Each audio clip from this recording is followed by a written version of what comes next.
Il était environ 20 heures hier soir. Un homme au volant de sa voiture fauche 11 piétons dans les rues de Dijon. Bilan 11 blessés dont 2 graves. Alors que sait-on de cet homme et de ses motivations? Comment assurer la sécurité des lieux publics en cette période de fête? C'est la question qui fâche ce matin sur Europe 1. Pour y répondre, Pierre-Henri Brandet est en direct avec nous. Bonjour. Bonjour. Vous êtes le porte-parole du ministère de l'Intérieur. D'abord, est-ce que vous confirmez ce qu'ont dit plusieurs témoins, savoir qu'il aurait hurlé Allahu Akbar en fonçant sur les piétons? Je confirme cette information. Effectivement, il y a plusieurs témoignages qui font état du fait que cet homme, au moment de son action, aurait crié Allahu Akbar. Il y a d'autres informations qui nous ont été remontées, qui font état d'une revendication de soutien aux enfants de la Palestine. Tout cela doit être pris avec beaucoup de précautions. Ces témoignages seront bien sûr exploités et c'est l'enquête judiciaire qui devra, en toute transparence, évidemment, établir la vérité et les motivations de cet homme. Il était seul dans la voiture? Il était seul dans la voiture. Maintenant, c'est l'enquête qui devra déterminer si, dans la préparation de son action, il a pu avoir un certain nombre de complicités. Que savez-vous ce matin de cet homme qui était au volant? Cet homme était connu des services de police. Il est âgé d'une quarantaine d'années, mais connu pour des faits de délinquance plutôt mineurs et surtout des faits de délinquance de droit commun plutôt anciens, puisqu'il remonte aux années 90. On dit qu'il était suivi par les services psychiatriques. C'est aussi une information qui nous est remontée, qui doit être prise avec beaucoup de précautions, qui sera évidemment exploitée, qu'il ait des antécédents psychiatriques est peut-être une des explications, mais c'est l'enquête judiciaire qui est menée sous l'autorité du procureur qui devra le déterminer avec précision, qui devra déterminer aussi si son jugement et si son discernement étaient altérés au moment où il a commis ces faits. Je vous pose la question clairement, Pierre-Henri Brandet, est-ce que c'est un acte terroriste? Il est encore trop tôt pour le dire et c'est véritablement l'enquête judiciaire qui devra le déterminer. Elle le fera dans les heures et dans les jours qui viennent. Elle déterminera s'il s'agit d'un acte terroriste ou d'une action d'une personne déséquilibrée. Oui, c'est le parquet antiterroriste en tout cas qui a été saisi. Ça rappelle forcément ce qui s'est passé ce week-end à Jouer les Tours. Ce jeune homme qui a été abattu après avoir attaqué des policiers au cri là aussi d'Allahu Akbar, lui était suivi par les services de renseignement? Alors, lui était connu des services de renseignement, il n'était pas fiché par la DGSI, il n'était pas, vous parlez de Tours, mais il n'était pas suivi par la DGSI. Son frère à Tours, le frère de celui qui a été abattu par les policiers, était connu des services de police.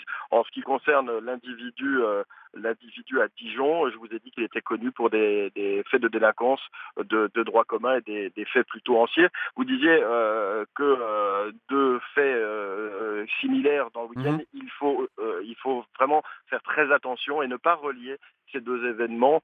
Pour l'instant, en l'état des investigations, on ne peut pas relier ces deux événements. Est-ce que vous diriez que les forces de l'ordre sont démunies face à ce genre d'actes isolés? Comment est-ce qu'on peut lutter contre? Comment est-ce qu'on peut lutter en étant extrêmement vigilant? Les forces de l'ordre qui sont des cibles potentielles, on l'a vu à Jouer les Tours et c'est la raison pour laquelle Bernard Cazeneuve, le ministre de l'Intérieur, a donné des consignes très claires pour assurer mieux encore la sécurité des policiers, des gendarmes, des policiers municipaux, des sapeurs-pompiers qui interviennent également sur le terrain pour que ces personnes qui constituent des cibles, des personnes en uniforme, soient mieux protégées. Mais même si effectivement ce sont deux faits divers dramatiques auxquels nous avons assisté ce week-end, il ne faut pas céder à la panique, il faut réfléchir et surtout agir sereinement et avec beaucoup de sang-froid. Évidemment, mais on se pose beaucoup de questions en pleine période de fête comme ça. Il y a énormément de monde dans les rues. Est-ce que des mesures particulières vont être prises pour éviter que ce genre d'événement se répète? Vous savez, il y a une vigilance de tous les instants et qui est particulièrement accrue au moment des fêtes puisque le plan Vigipirate est activé, particulièrement renforcé dans ces périodes de fêtes, dans cette période de Noël où il y a énormément de monde dans les lieux publics, dans les centres commerciaux. Il y a des patrouilles très nombreuses de policiers, de gendarmes, mais également de militaires. Et évidemment, à l'aune de ce qui s'est passé ce week-end, évidemment, les policiers, les gendarmes qui patrouillent seront particulièrement vigilants, peut-être encore plus que d'habitude. Mais il pourrait y avoir des renforts supplémentaires?